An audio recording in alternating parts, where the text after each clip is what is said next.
The David Pakman Show at davidpakman.com.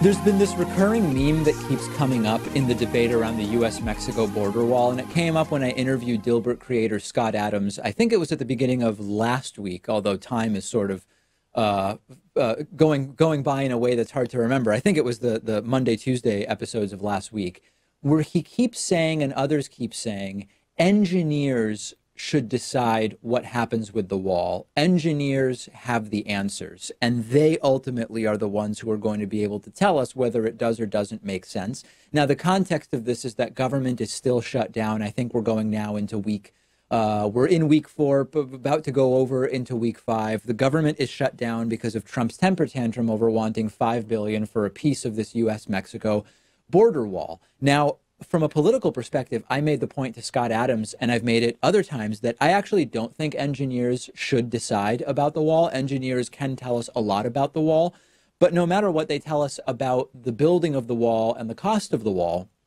engineers don't have the political answers about whether national priorities should dictate that we do or don't spend any money on a wall, as one example. But okay, there are people who are insisting that so-called engineers should tell us what should happen with the wall.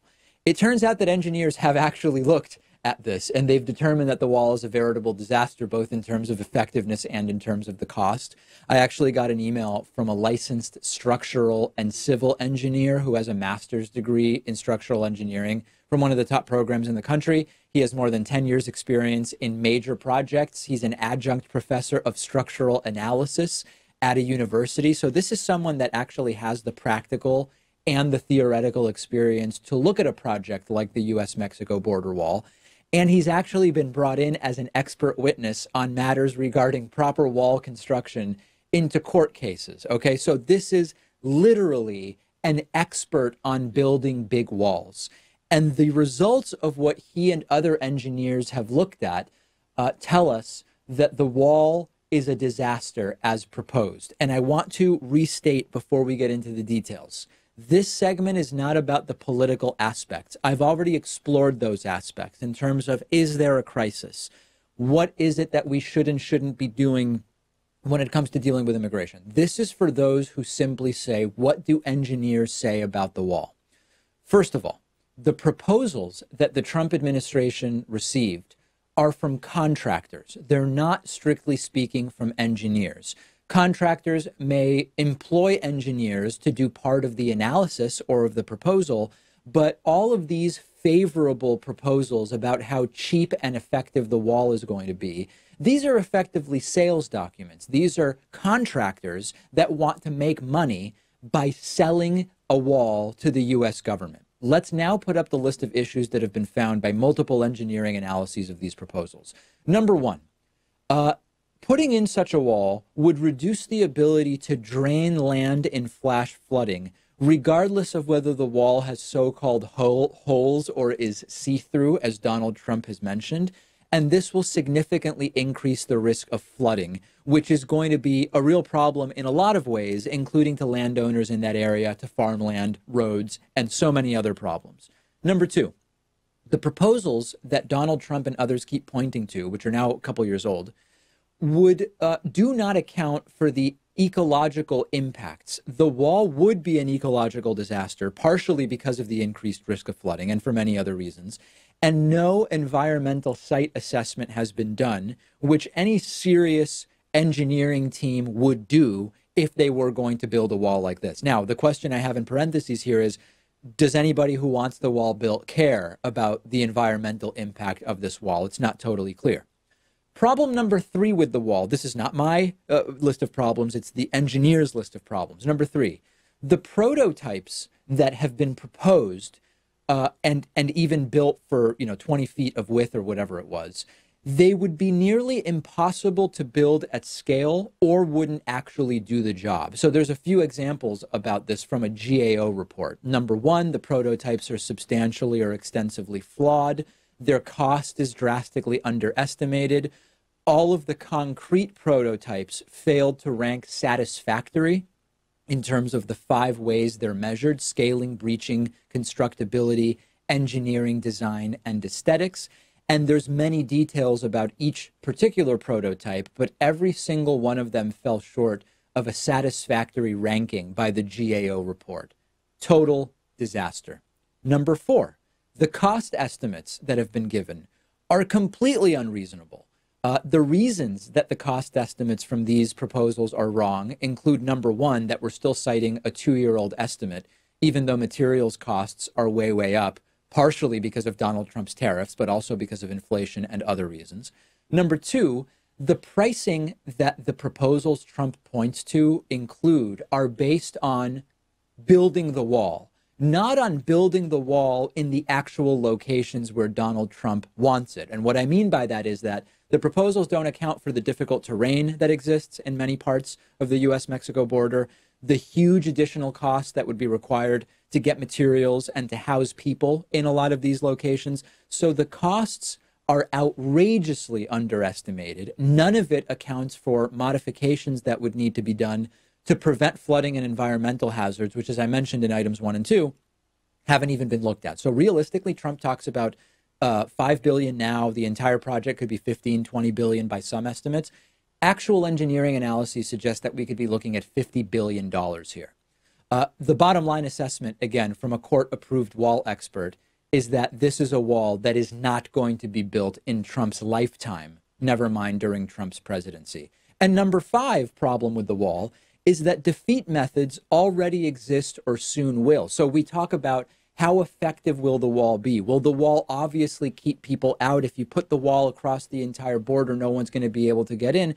Well, anybody with basic construction knowledge could go out and buy a 32-foot extension ladder, put a cheap custom saddle on it to get over the top of the wall without being spiked or hurt by what's going to be on top.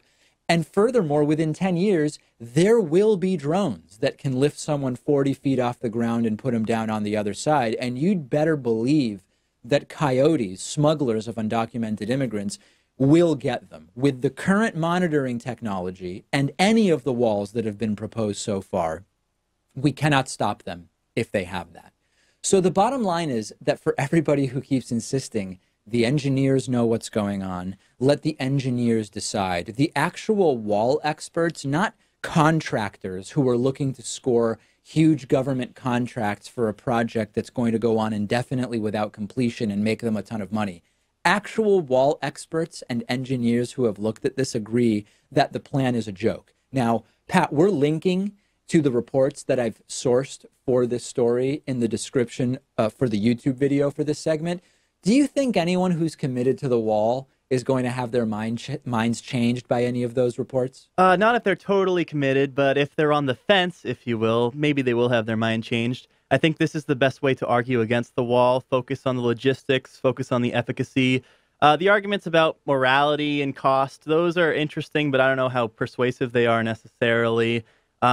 Talking about how we're going to build this thing across the Rio Grande, how we're going to protect the tributaries. If we're using steel slats, can't they just be cut through? That's the kind of stuff I like to focus on when talking about the wall. There's another element to this also, which I alluded to, but I want to mention again. The amount of time it would take to build any significant portion of this wall is longer than the amount of time Donald Trump is going to remain president of the United States. And this is why there's the political reality and there's the engineering reality and there's the expense reality. It would be nice if more of the people maintaining the government shutdown that we have now going on who knows how long and affecting 800,000 federal workers and millions of contractors. It would be nice if some of the people who are blindly in favor of the wall because of what it represents rather than what it actually would do. If some of these people would realize, hold on a second, even if Trump gets the $5 billion, it is going to be years before we see any significant progress on this wall. And the next president could easily just say, it's over. We're not doing anymore. If they realize that, maybe they actually would come to the table and say, okay, you know what? Let's put the wall aside for a moment. We can all agree about drones and cameras and motion sensors and other types of technology. Let's combine that with punishing the corporations that are actually taking advantage of the undocumented immigrants. Let's work on that and deal with a huge portion of the problem. And then let's focus on the 2/3 of the undocumented immigrants who are here because of overstayed visas, not because they physically crossed the US-Mexico border. We could make so much more progress at a far lower cost, but there's no big political win there. Donald Trump and many of his acolytes and sycophants have decided that it's the idea of the wall that represents victory, even if the wall itself is a pipe dream, that even if we started working on tomorrow with $5 billion, is simply not going to be completed during Donald Trump's presidency, and maybe not even his lifetime, according to the structural engineer that I've been speaking with.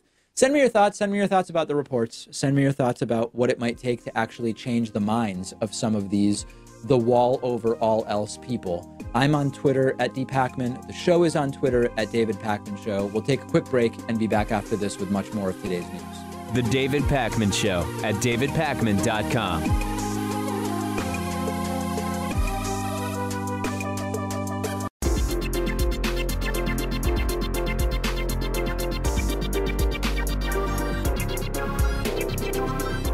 The David Pakman Show at davidpakman.com. Let me say a quick thank you to today's new member of the day, Zachary Parham. We are now over 350 new members in January. This is already the second best month ever, okay, ever for new members. And it's only the, what day is it? The 16th of the month. So we are potentially on track for the best month ever for new members. Zachary Parham is part of that. Gabe Sember has been a member for almost 5 years, and he's today's sustaining longtime member of the day. Thank you. Thanks, Zachary. Thanks, Gabe. You can join them at www.joinpakman.com. If the normal membership rates strike you as a stretch to your budget, that's okay. You can use the coupon code THISIS2020. This is 2020, because it is. We're already in the 2020 election. That'll save you 40%, okay? That gives you a year membership for $36. It gives you a monthly membership for just $3.60 a month. Doesn't sound like much, but it moves the needle if enough people do it. Let's get into Hatriot Mail. If you have never heard or seen Hatriot Mail before, it is when a professional voiceover artist interprets the hate mail that I receive. Quick reminder. The right of the people to keep and bear hate shall not be infringed.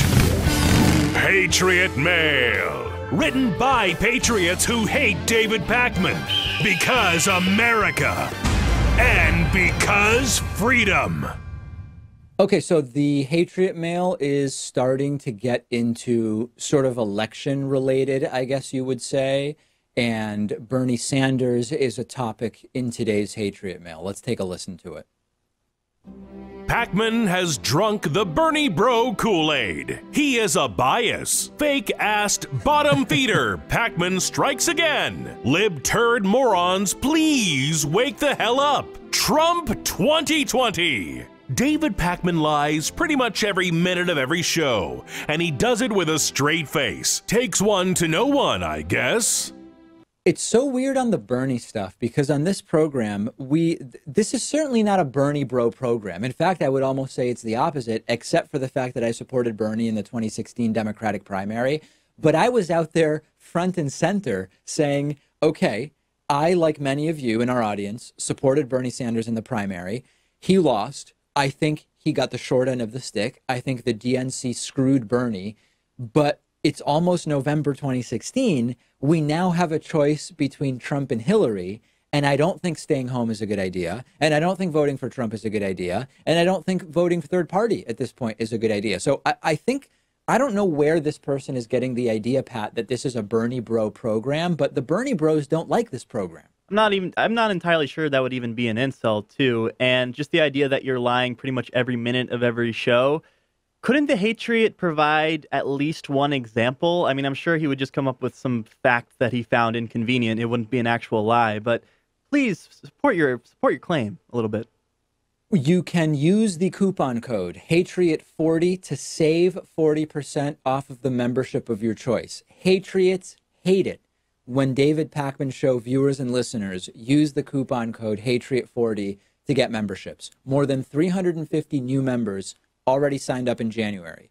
If we keep on this pace, this will be the best month ever for David Pakman Show memberships. And you can go to www.joinpakman.com. Type in Hatriot40 after you pick your membership, HATRIOT40, and you'll save 40%, and 722 Hatriots will cry every time that coupon code is used. It's a beautiful thing. Okay, let's talk about Fox News propaganda, Sean Hannity.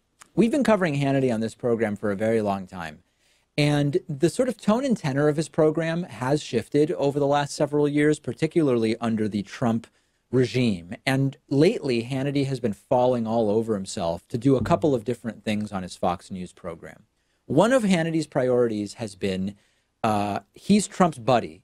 And a priority has been defend Trump at all costs. We know that Hannity and Trump sometimes will talk on the phone right before Trump goes to bed. He wants to defend Trump at all costs. That's priority one for Hannity. Priority two for Hannity on the Hannity program on Fox News has been he wants to take himself out of harm's way of the Mueller probe, if possible, because given Hannity's connections, not only to Trump, but also to Trump's now convicted personal lawyer, Michael Cohen, Hannity has a really big incentive to frame the entire Mueller probe as nothing but a political witch hunt, just like Donald Trump has been doing. And then number three, Hannity has an incentive to oppose any policy that's bad for him personally. So an example of this would be a newly inaugurated Congresswoman Alexandria Ocasio-Cortez floated the idea of a 70% top marginal tax rate for the top earning Americans. Hannity makes between $25 and $35 million per year. He would no doubt be hit very hard by such a tax. So what Hannity has now done, and it's stunning even for Fox News that this is being allowed, he has gone full deep state conspiracy theorist on his show. I have a segment from his show this week, and I'm going to play a few clips of it for you in a moment. And it's very, very disturbing. Particularly, don't let any little kids see this because it's really the stuff of nightmares. Now, if you're uninitiated in the deep state is a version of shadow government conspiracy theories. I recently told you in a story last week about Eric Trump, more or less the idea of deep state and shadow government conspiracies is, okay, there's the official government as we know it. You've got a president, you've got the Senate and the House of Representatives, the Supreme Court, the FBI. These are all publicly known law enforcement and elected officials. That's the official government that we know of. The conspiracy goes that they don't actually wield the power, okay? They are merely puppets, and the real power is held by private corporations, people, organizations that are sometimes shadowy. So if you've heard of the Bilderberg Group conspiracy theories, Trilateral Commission conspiracy theories, the Jews are actually in control conspiracy theories, the Freemasons or the Vatican, those are all different flavors of shadow government conspiracies. Deep state is just one of those, okay? And of course, there's always like this tiny grain of something that could be considered true in all of these. That's how they grasp people and pull them in. So in this case, it's that, yeah, elites and corporations have disproportionate power in our society. They have disproportionate lobbying power. They have disproportionate economic power and power over labor compared to Joe Schmo, Jane Doe, middle class guy and gal. So that's how people often will initially get sucked in. Then they go down the rabbit hole into all sorts of belligerent ideas. That brings us back to Sean Hannity. Hannity is now combining the Mueller probe, the FBI investigation into Trump being a Russian asset, which we learned about over the weekend, and a whole bunch of other stuff into this neat and tidy deep state conspiracy. Let's take a look at the beginning of his monologue from a program earlier this week. Time for a bombshell Hannity watch on the deep state tonight. This takes a lot of explaining. We're going to make it very understandable, break it down for you. It's the abuse of power, corruption. Remember, we've been telling you all about this. It is tonight far worse than we have ever known up until this point. Yeah, it's hard to explain because it's all lies. I like how he says this is difficult to explain. Yeah, because it's not real, Sean. And I'm not going to subject you to the entire 14-minute thing It's out there if you want it, but check out some of these key moments. We now know top people within the FBI filled with hatred and, frankly, anti-Trump rage have put aside all values and their blatant political bias. Were seeking redemption for the firing of James Comey. They actually plotted to destroy your duly elected president, and this goes way beyond what we already knew up until this point. So this is all total hyperbole. What actually happened is the FBI was distraught over the facts, and they decided to investigate Trump, which is exactly what they should do. They should just go where the evidence points them. We'll skip ahead a little bit here, at which point we get to the following. Admission of corruption and abuse of power by people that are unchecked, a bureaucracy unto itself, unlimited powers, no accountability. Is any of this good for America? This is just the best. Unchecked power and people, a bureaucracy with unlimited power and no accountability. Trump hired most of these people or chose for them to stay in their positions, and they're mostly Republicans. And the check on their power is that Trump has fired or forced a bunch of them to resign. This is exactly the stuff that Trumpists and the Fox fiends, as I call them, they are mesmerized by this stuff. They see this story and they come away outraged without realizing that there's absolutely no substance here. And then Hannity goes deep state in full. Did these deep state officials that we have been just uncovering now for nearly 2 years, did they do anything other, these top officials, than hate the president? And are you really surprised? Remember, these are the same bureaucrats. They openly rooted for Hillary Clinton to win the election. Peter Strzok texting that Hillary Clinton should win 100 million to 0. There's this hilarious thing where the deep state people are sort of getting mixed up, which is that the deep state is supposed to be a shadow government. But Hannity is calling people like the FBI director deep state. The FBI director isn't part of the shadow government. They're part of the real government. So how is it that the shadow government is the real government, but it's also the deep state? It's incoherent. And Hannity goes on and on and on. And it's all lies. He says the Trump-Russia dossier was bogus. Every week more of that dossier is corroborated. He accuses everyone of being part of the conspiracy, which is hilarious, except for the fact that his audience buys it. And eventually, Hannity uses this opening monologue to transition into the so-called border crisis, blaming the shutdown on Democrats, which is exactly what we would expect for him to do. And when I see Trump headlines like, the FBI plotted to take down Trump, what I'm hearing is Hannity is very worried that he's personally wrapped up in this in some way, and we might soon find out exactly how. Think back to how panicked Hannity was when we learned that Michael Cohen's apartment and office had been raided by the FBI. Last thought on this, law and order. These people claim to be all about law and order. Is it law and order to propagandize, to turn the public against American law enforcement? I thought that the right was against turning the public against law enforcement. What we do know is that it doesn't seem to work out super well to go to war with the FBI, and we'll see how it works out for Sean Hannity. I'm not expecting any repercussions, though, from Fox News. Judging from Hannity's ratings, he's sort of failing Fox News. Rachel Maddow is now regularly outdoing Sean Hannity in the most important demographic on that 9 p.m. Eastern time slot. But regardless, it seems as though Fox executives must be sleeping or complicit in this nonsense, because it is stunning that this is even allowed to go on. It's an interesting time to be alive. And I know for sure I will continue not watching any Fox News other than the summaries I get in my email, which lead to stories like these. Send me your thoughts. I'm on Instagram at david.pacman. The show is on Instagram at David Pacman Show. Marianne Cooper is joining me next. The David Pacman Show at davidpacman.com.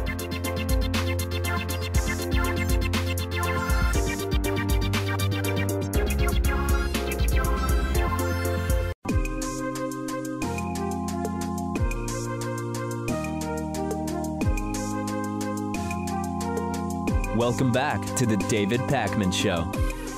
It's great to be joined today by Marianne Cooper, who is a sociologist at Stanford University, also author of the book Cut Adrift: Families in Insecure Times. Marianne, thanks so much for joining me. I found the book very, very interesting. And one of the things in particular that I found interesting is that When we talk about kind of establishing how families are doing, either in total or as individuals, economists will often look to measures like the unemployment rate or wages or how the stock market is doing and sort of those types of indicators. You've taken a bit of a different approach as a sociologist. Can you tell us maybe a different way of evaluating how families are doing?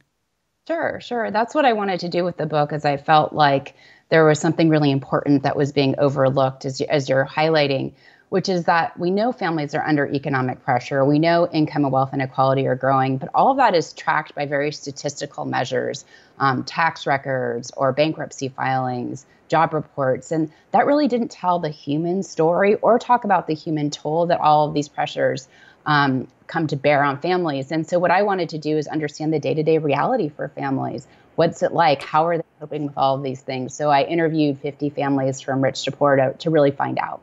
And what are some of the metrics that you found maybe were more precise or accurate or enlightening about making those evaluations?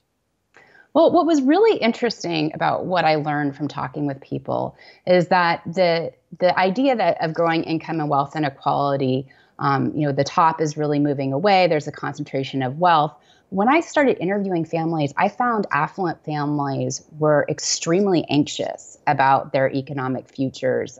They saw, the lack of middle-class jobs. They too were worried about where their children were going to end up. And so what I came away learning is that we're all weighed down by a kind of anxiety that's generated in uncertain times. And so this broader societal insecurity that we're all feeling plays out in really important ways in the day-to-day lives of families and takes a big psychological toll. This is really interesting to me because, to be clear to the audience, this is not look at all the poor rich people who are also worried about not being rich anymore. You're actually talking about a concept from behavioral economics, or at least I interpreted it this way. You tell me if this is correct, of hedonic adaptation, which is that once you sort of establish a new baseline for a standard of living or level of income or wealth or whatever the case may be, the initial sort of satisfaction benefits that might have come with it effectively go away, and the new standard of living becomes a baseline, and the potential loss of that standard of living is just as anxiety causing as what you might have experienced at a lower level of income. That's not the language you applied to it, but I saw that in the way that you described it. Is there something to that? It builds on that. It's related to it, but it's a little bit distinct. So one thing we should talk about is the shift in risk that's occurred over the last few decades. So it used to be that we shared risk with employers. In other words, they would provide benefits and we would work really hard and use our talents to help build up a company. That kind of social contract started to change. And over time, government and employers were really shifting risk onto individuals and their families. You can think of a quintessential example is the shift from pensions to 401ks. We used to receive pensions. Now everyone's on the hook to save whatever money they can and also bear out the risks of any investments that go wrong.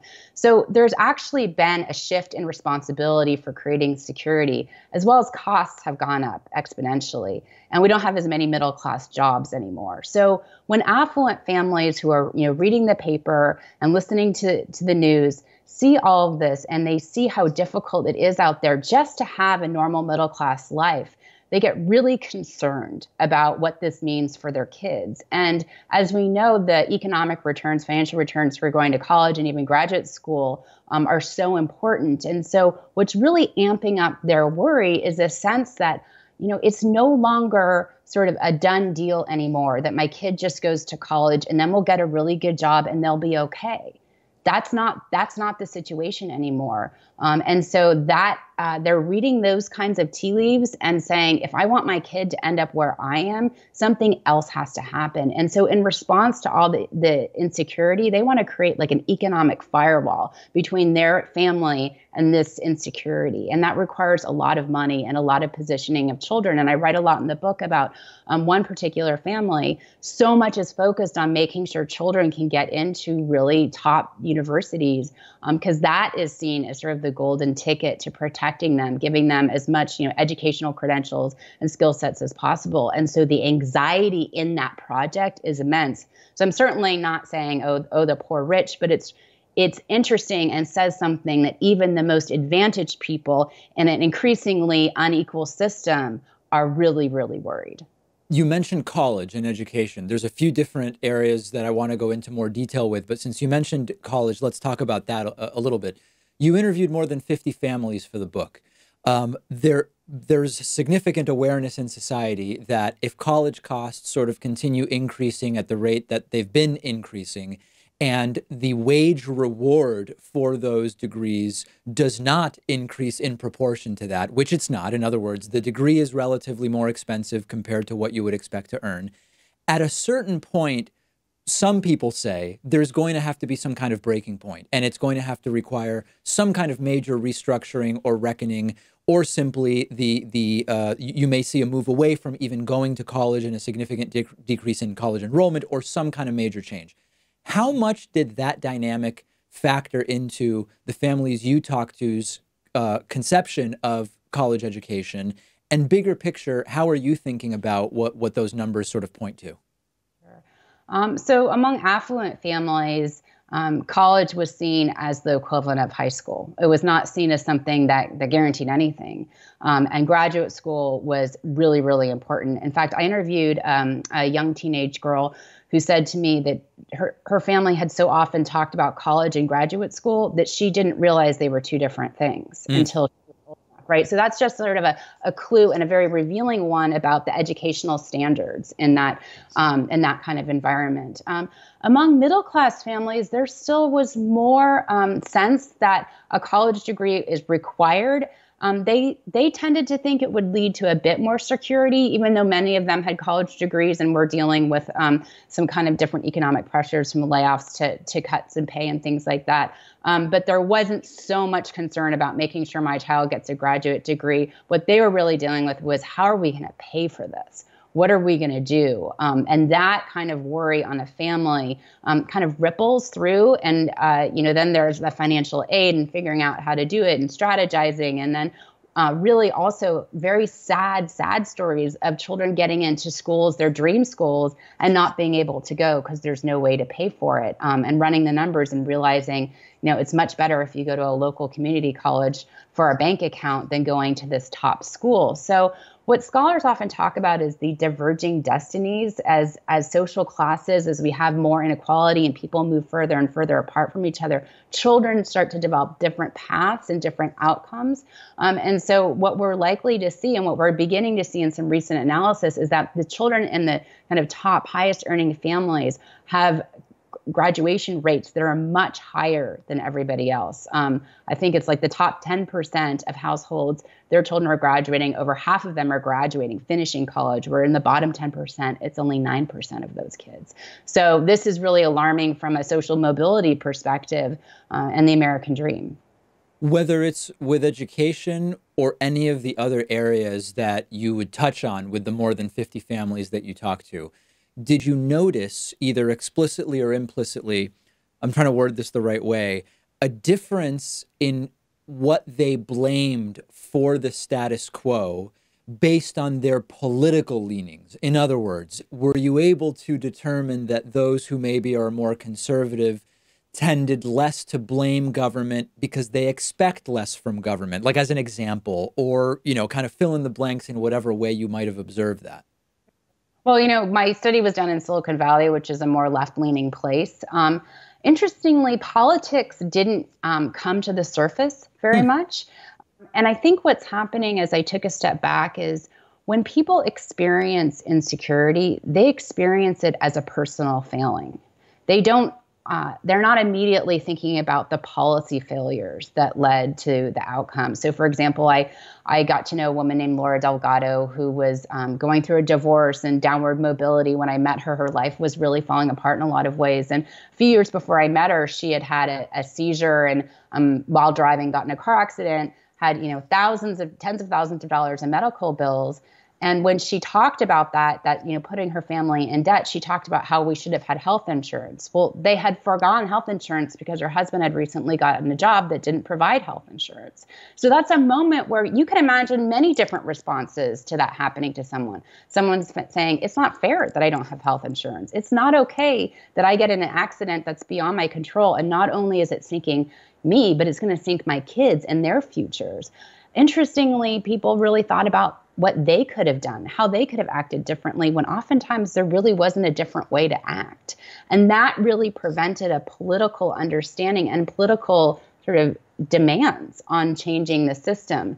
It's hard to understand how we have such high levels of inequality in this country without people protesting more or even rioting in the streets. When you actually look at the numbers, and we have some unprecedented levels going back to, the Gilded Age. And so people are talking themselves through this experience. They're working on their emotions. They're sort of downplaying their anxiety. Middle class and working class families are, because they really feel like these problems are so big, so beyond them. They try to focus on what they individually can do.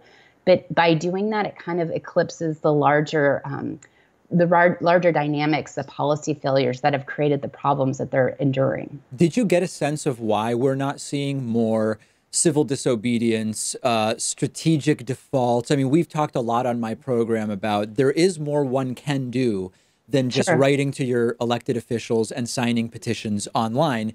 That being said, many times people don't feel that it's bad enough yet to go to that sort of next level. Did you get any insight into what it would take to get to that kind of next level of protest and civil disobedience over the structural problems that we're seeing? That's a great question. I mean, so whereas the affluent families in my study were striving for more and more, the working class and middle class families are really trying to get used to less. Like, that's how they were coping with this, is really scaling back their definitions of security. Laura Delgado said to me, having nothing isn't always a bad thing. She tried to make this really difficult situation more tolerable. Their electricity got turned off because they couldn't pay the bill. And she described the night that it happened to me, and she said, but it's okay. It was like camping because me and the kids were in the living room, huddled under our sleeping bags. The intensity of the economic difficulty is so hard that people cope in whatever way they can. And I think it can become extremely difficult to kind of link up your individual situation with these policy failures on a higher order, on so many jobs not having health insurance, on so many jobs not paying good wages. So the moment in which someone can take their individual insecurity and link it up with something in a way that galvanizes them is really important to understand. Part of it is the stories around them and the frameworks around them that they can use to make sense of the world. And unfortunately, this anti-government, big government narrative is all too available. And sometimes that can lead people to turn the blame back on themselves. Yeah, well, I mean, I'm thinking as you say that, it seems as though there are individuals and organizations that benefit from people like the ones you talk to not making that connection. I mean, a great example right now is the idea of the undocumented immigrant lowering wages for Americans and the focus on the immigrant looking to work rather than the corporation that's so willing to hire them. And it seems that if more people made the connection, maybe that would catalyze more activism. Yeah. I mean, really understanding how social change happens, how people get highly politicized is such an important question to ask. When you think about it, it's partly we just need to go back to history and understand, after the Great Depression, how did people come to think that government had an obligation to give them security, provide them with security? Really, it took, an unemployment rate of, almost a quarter or whatever it was at the height of it, that it was so much bigger than any individual person, you could no longer blame yourself. And so I think it's talking about how, of course, we can all make better decisions, but it's the growing income and wealth inequality in our country is not because individuals aren't making the right decisions. It's not because people aren't working hard. It's because the system is unfair. And people can no longer translate working hard into moving up. And so I think it's providing alternative frameworks and different ways of understanding the things that happen to people. But America is a country deeply rooted in individualism, which has a lot of benefits, but it also can serve to kind of obscure some of the larger dynamics and social forces that come down, and their pressures on families. That when a husband and wife are having a fight about not enough money, they're not thinking about policy, trade policy, and how that actually is they're wrapping around their fight. Absolutely. The book is called Cut Adrift: Families in Insecure Times. We've only touched on some of the topics that Marianne Cooper discusses in the book. Thanks so much for talking to me about this today. All right, thanks. It's good to be here. The David Pakman Show at davidpakman.com.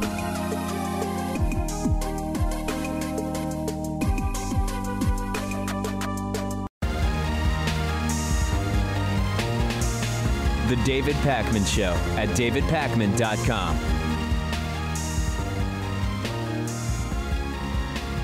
One of the biggest culprits in the government staying closed now into week 4, almost edging into week 5, I'm having sort of a little trouble keeping track at this point, is Senate Majority Leader Mitch McConnell. Somehow Mitch McConnell has mostly managed to stay out of the news, and the headlines have been all about Trump, Chuck, and Nancy. But the truth is that McConnell deserves a lot of the blame for the government remaining closed for as long as it has, because Democrats have passed Republican bills in the House, which Republicans could have passed in the Senate.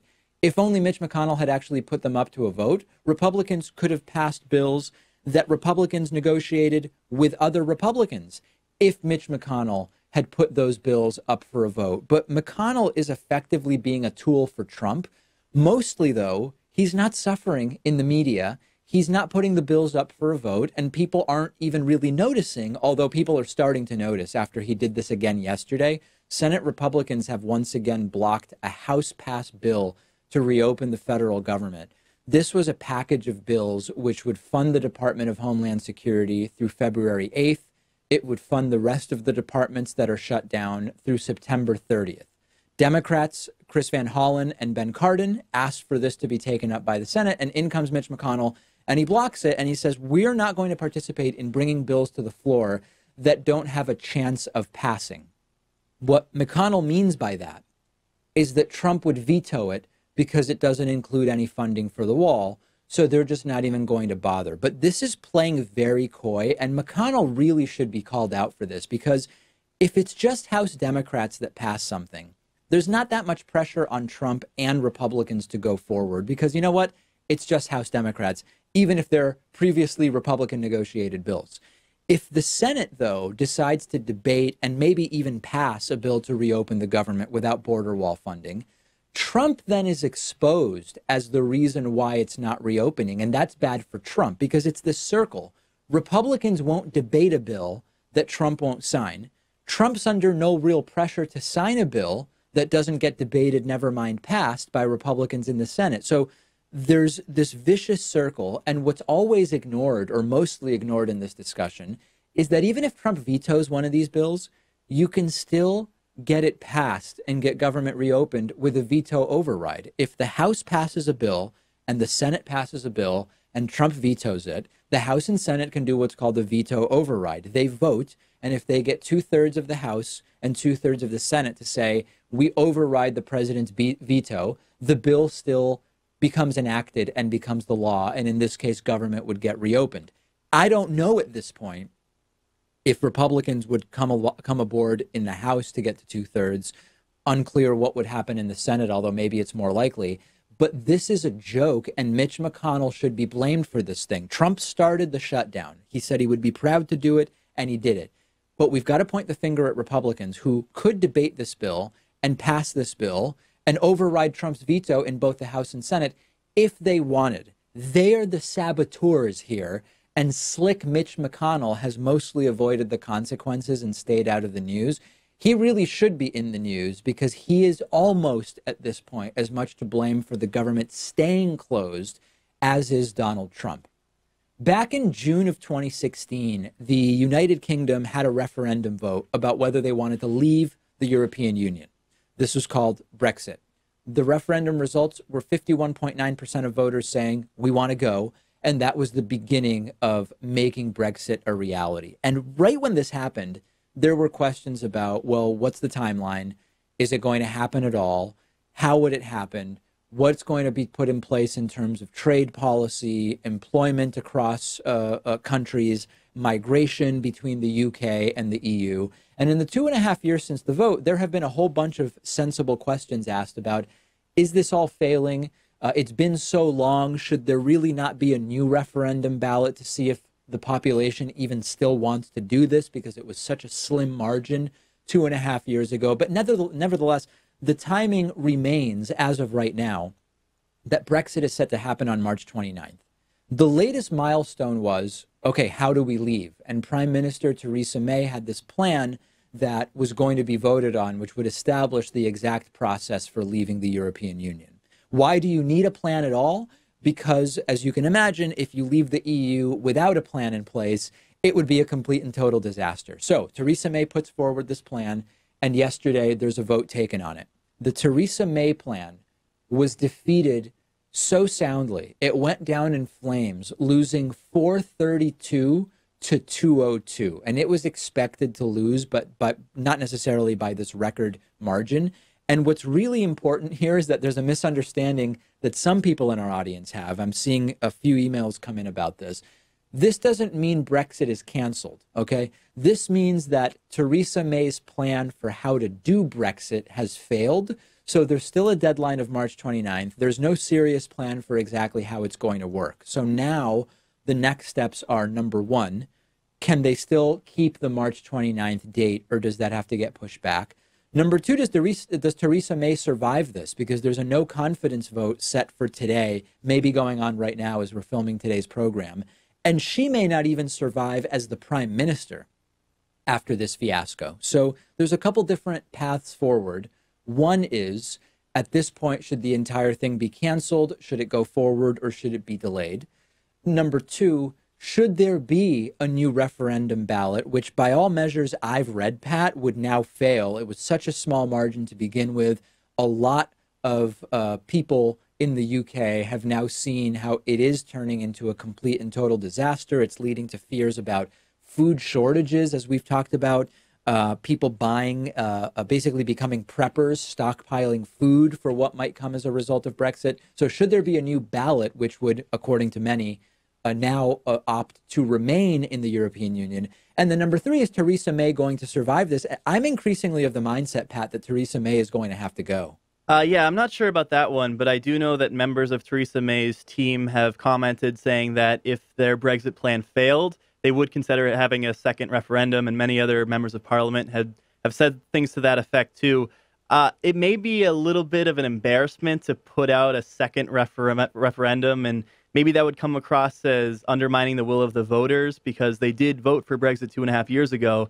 But if they were to have a second referendum now, with all we know about Brexit and the implications of it, I think it would fail. I mean, I think 60% of the country right now wants to stay in the European Union, and I think there's a good case to be made that you should have that second vote. Well, they have a couple of options, as you mentioned. Number one is you exit the European Union without a plan in place. That's probably not good for the British economy. People in the UK, as I mentioned, bracing for food shortages. They're buying dried food supplies. It could get really ugly.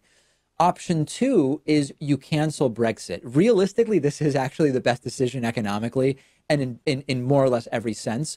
But they would look a little silly if after all this they say, hey, you know what, we're actually just not going to do it. But I actually think it should be encouraged to be said, it was a mistake, okay? The decision barely got 50%. In the 2.5 years since, we've realized, or at least more people realize, we've gone from 49% to 60% of the population realizing that it was a mistake. If we voted again, it would fail, clearly. Let's cancel the entire thing. So I am going back to my day one prediction. The day after Brexit, I said, this may never happen, and I don't think it is going to happen. I'm sticking with that. I believe ultimately Brexit will not happen. I'm not willing to bet any money or anything like that, Pat, but I am maintaining my same position. If you had to give us your most likely scenario, does Brexit happen or does Brexit not happen? I think after this failure, they're going to have the second referendum. The country will decide that they don't want to leave the European Union, and Brexit will fail. That's my prediction. Send us your thoughts. I want to hear from the audience. Also, interestingly, you might remember that the day after Brexit, I believe it was, I'm thinking off the top of my head, American stocks dropped drastically. I think it was like a 3.5 or 4% decline in stocks when the initial Brexit vote happened. Yesterday, after the failure of Theresa May's plan to leave, stocks were up modestly, and it sort of seems as though the reality of what's going on there has been kind of priced into the market. So I think that that's also interesting, which is that even the uncertainty about whether or not Brexit's going to happen and how and what the impact could be, it seems to have been widely priced into at least American stock markets already. Of course, if Brexit is completely canceled, it's less clear what the response would be from the American economy, but that's made increasingly complex now, given the interplay between the European Union, the UK, the US, and Donald Trump's tariffs on a number of different countries, particularly China. So it's going to be interesting. The only prediction I'm willing to make is that I still believe Brexit will not happen. We have a voicemail number. That number is 219-2-DAVID-P. I didn't cover this story, but I did get a voicemail about it, about Donald Trump treating a champion college football team to a bunch of McDonald's fast food or Burger King in the Oval Office. Take a listen. Hey, David. Isn't it funny that, I don't know if you saw this article on the New York Times, but apparently the White House invited the college football champions over for a celebration and dinner, and apparently they served fast food with burgers, fries, and pizza. Imagine going to the White House for dinner and getting served fast food. We all know that Donald Trump isn't the most healthiest individual. His dietary habits isn't the best. But isn't it funny that they're serving the college football championships fast food at the White House? Let me know your thoughts about this. Thanks. Yeah, I didn't think it warranted an entire story, but I'm glad to take a voicemail about it. It's just, I mean, listen, Trump is so crass. The guy is just such a fool. And the entire fast food thing is sort of being associated with a man of the people or whatever, and using the shutdown as an excuse to, instead of getting catering, just going out and buying a bunch of fast food pizzas and Big Macs or whatever else. It's just disgusting, and it's dumb, and it's stupid, and it lacks class of all kinds. But the guy was investigated for being a Russian asset. I think in the grand scheme of things, Pat, he can serve whatever he wants to college football players. If I were them, I wouldn't even be wanting to go and acknowledge the guy as president by going to the White House. Some teams have made that decision. Others have gone. It's just so endlessly dumb, and it fits perfectly with everything we know about Trump. Well, at the very least, you have to have some vegan options on the menu. Like, what if one of those 300-pound linebackers on the Clemson football team, what if they just so happen to eat a plant-based diet? What are they supposed to do? Just sit around and not eat? I think that Kellyanne Conway had that drink that you have, Soylent drink for people in the back room. They weren't allowed to drink it in front of Trump, but Kellyanne Conway would let you shotgun a Soylent drink in the back room with her if you were vegan, which I think applied to a handful of the Clemson players. It's so disgusting and stupid, and I have nothing else to say about it. Let me put it that way. We'll talk about Steve King's latest racist remarks and whether he is going to have to resign from the House of Representatives on today's bonus show. We will talk about Russia saying that Ukraine may no longer be a country soon. It's continuing, yes. And a new poll shows that a majority of Americans support raising the top marginal tax rate to 70%. Where should that tax bracket start, according to people? We will deal with that question and others on today's bonus show. The bonus show is for our supporters through membership and Patreon. www.joinpacman.com, patreon.com/David Pakman Show. See you then, or see you tomorrow.